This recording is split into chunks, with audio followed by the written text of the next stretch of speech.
भाषण योग्य वेळी मी करेल, योग्य वेळी मी बोलेल. पण मला आनंद या गोष्टीचा आहे, संदीपजींनी मगाशी समाजाचे काही प्रश्न माझ्या पुढे मांडले. महाराष्ट्राचा मी काही नेता नाही, आपल्या तालुक्यापुरतं मी काम पाहतो. मी मागच्या जयंतीला आल्यानंतर जे शब्द या गावातल्या आदिवासी समाज बांधवांना दिले ते पूर्ण झाल्यानंतरच आज मी परत या गावामध्ये आलेलो आहे. विजेचा प्रश्न होता, आपण ट्रान्सफॉर्मर दिला. आधार कार्डचा प्रश्न होता, 18 वर्षाच्या खालील मुलांना आधार कार्डचा कॅम्प घेऊन आपण आधार कार्ड दिले. त्यांच्या घरामध्ये पाणी जात होतं, आपण चर उकरून पाणी काढलं. यावर्षी त्यांच्या घरामध्ये पाणी गेलेलं नाही. आणि परत या स्टेजवर शब्द देतो की पुढच्या वर्षी येण्या अगोदर माझ्या भाषणापूर्वी येडूआईचं सभामंडप पूर्ण झालेला असेल हा शब्द सुनील विखे तुम्हाला देतो.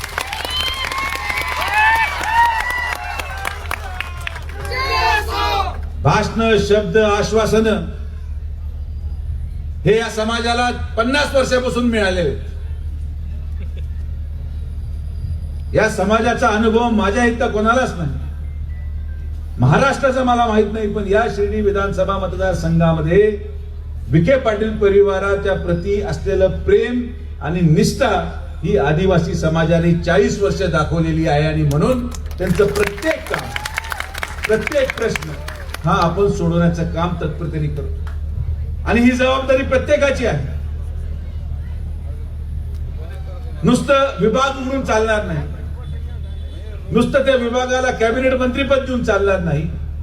आदिवासी समाजाचे प्रश्न सोडवण्यासाठी खासदार असतील, आमदार असतील, यांच्यापेक्षा गाव पातळीवरचे सरपंच आणि सचिन आणि पप्पू सारखे कार्यकर्ते जर प्रत्येक गावात झटले तर या महाराष्ट्रामध्ये आदिवासींचे सगळे प्रश्न हे संपलेले असतात. एक बसू देत नाही. यांनी ट्रान्सफॉर्मर कसा मिळवला मला माझं माहिती. कुठल्याही नियमात न बसणारा ट्रान्सफॉर्मर, पण त्यांनी माझ्याकडून घेतला. जागेचा उतारा नव्हता निघत, ग्रामपंचायतचा उतारा सरपंच शांताराम पाटील असतील आणि या 2 मुलांनी घेऊन ग्रामपंचायतचा उतारा कसा तयार केला मला माहित नाही. आणि आता सभा मंडप देखील कुठल्याही नियमात बसत नाही, पण तरी आम्ही पूर्ण करणार. हीच नामदार राधाकृष्ण विखे पाटील साहेबांची काम करायची पद्धत आहे. ज्या गोष्टी सोपेरी मिळतात ते आमच्याकडे लोक मागतच नाहीत. आमच्याकडे सरळ मार्गाने जे गोष्टी मिळतात त्या तर न मागता मिळतात. मी यांना तेच सांगतो की आम्हाला ते काम सांगा जे होऊ शकत नाही. म्हणून त्यांनी मला संगमनेरचं काम सांगितलं जे होऊ शकत नव्हतं. लोक म्हणायचे ते झालं. रामभाऊ लोक म्हणायचे भोजापूरचं पाणी येणार नाही, ते आलं. लोक म्हणायचे निळवंड्याचं पाणी येऊ शकत नाही, तेही आणलं. आणि त्यामुळं या मतदारसंघामध्ये, या जिल्ह्यामध्ये नुसतं शब्दावर राजकारण होत नाही, शब्दपूर्तीचं राजकारण होतं.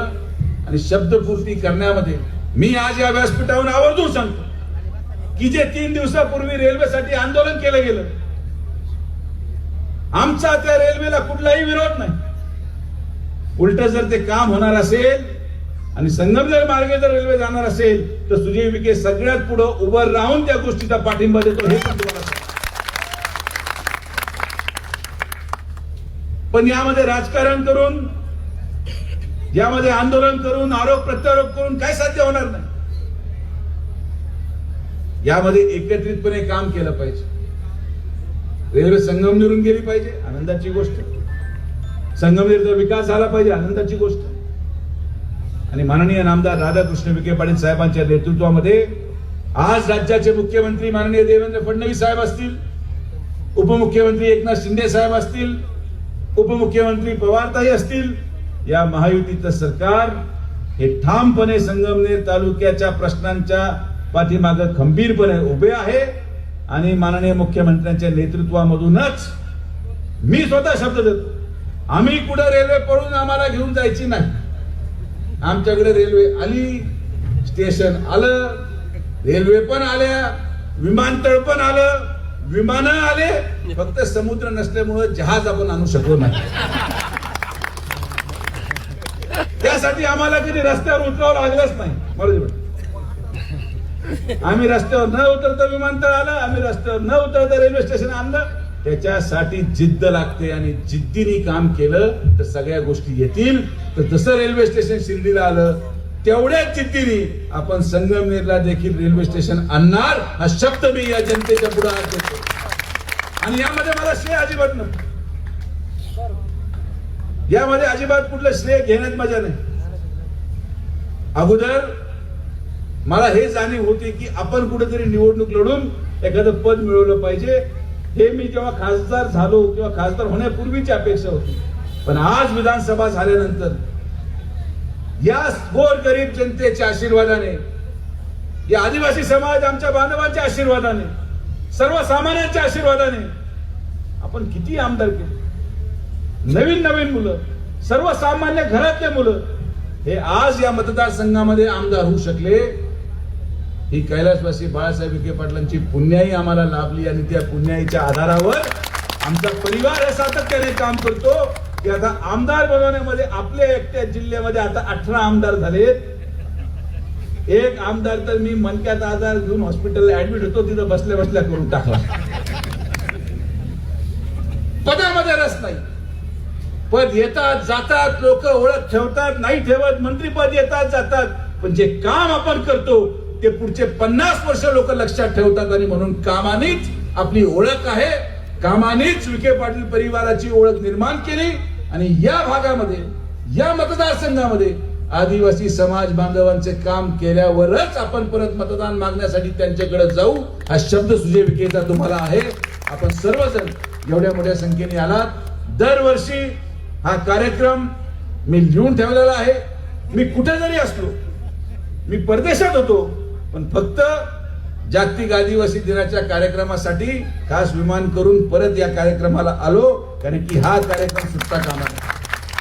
आणि म्हणून माझ्या प्रत्येक मतदारसंघाच्या प्रत्येक सरपंचांना विनंती आहे की तुम्ही समाजामध्ये जा. समाजाचा वापर फक्त मतदानापुरतं नको, समाजामध्ये जाऊन त्यांचे प्रश्न आणि छोट्या छोट्या गोष्टी, तुम्हाला फक्त प्रश्न मांडायचे, तुम्हाला कोणाला पैसा द्यायचा, पैशाची काळजी करू नका. त्यासाठी आम्ही समर्थ आहोत. परमेश्वराने भरपूर दिलंय. एखादी बादली आदिवासी समाजासाठी गेली तर काही फरक पडत नाही, काही फरक पडत नाही. पण निदान ते प्रश्न जाणून घेणं, समाजामध्ये जाऊन त्यांच्या वेदना, त्यांचं दुःख जाणून घेणं आणि ते दुःख जाणून घेऊन आपण हे स्वप्न पाहिलं पाहिजे की आज जर आपण संकल्प केला मोठा तर तो दिवस देखील मागे नाही की 5 वर्षानंतर 10 वर्षानंतर या अहिल्यानगर जिल्ह्याचा कलेक्टर एक आदिवासी समाजाची भगिनी किंवा आपला बंधू असेल हे स्वप्न आपल्याला पूर्ण करायचं. आपल्याला या समाजाचे मुलं मुख्य प्रवाहात आणायचे असतील तर आपल्याला यांच्या शिक्षणावर भर द्यावा लागेल, यांच्या शिक्षणासाठी धडपड करावं लागेल. हे मुलं शिकले तर यांच्या समाजाला भविष्य आहे, हे मुलं शिकले तर यांच्या परिवाराला आधार आहे. सुजय विखे आयुष्यभर जगू शकत नाही.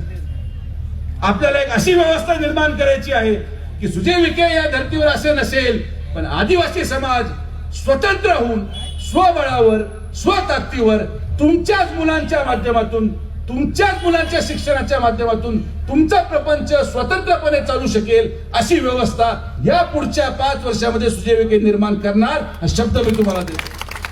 आणि म्हणून आपण सगळेजण एक दिलाने, एक जुटीने आज या जागतिक आदिवासी दिनानिमित्त जो संकल्प आपण मागच्या वेळेस केला तो आपण पूर्ण केला.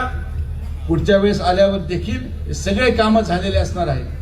कारण की जर पदाचा वापर, मंत्रीपदाचा वापर, आमदारकी पदाचा वापर जर मीच तुम्हाला म्हटलो की नियमात नाही तर त्या पदाचा आम्हाला काही उपयोग नाही. मंत्री असून जर एखादा मंत्री हे म्हणत असेल की एखाद्या आदिवासी समाजाचा प्रश्न नियमात बसत नाही, असा कुठलाच नियम नाही जो समाजाला न्याय देण्यासाठी बंधन करतो. आपण आपले नियम स्वतः बनवतो आणि ज्या नियमाने समाजाचा उद्धार आहे, ज्या नियमाने गरिबांच्या डोळ्यातले पाणी पुसू जाऊ शकतं, ज्या नियमाने गरिबांच्या चेहऱ्यावर हसू येईल, ज्या नियमाने गरिबांचा परिवार एक समृद्ध जीवन जगू शकतो. तोच नियम हा मंत्र्यांना लागू आहे आणि त्याच नियमाने आम्ही काम करतो. या मतदारसंघामध्ये, या जिल्ह्यामध्ये सातत्याने माननीय नामदार राधाकृष्ण विखे पाटील साहेबांच्या नेतृत्वामध्ये आम्ही काम करत राहू आणि आपण देखील अशाच प्रकारे जिद्दीने, ताकदीने एकजूट राहून आपले प्रश्न मांडत राहा. आम्ही सगळेजण, मी असेल, आमदार अमोल खताळ असतील, मारुती मेंगाळ असतील, संदीप असतील, सगळेजण हे तुमच्यासाठी अविरतपणे काम करत राहू ही ग्वाही तुम्हाला देतो.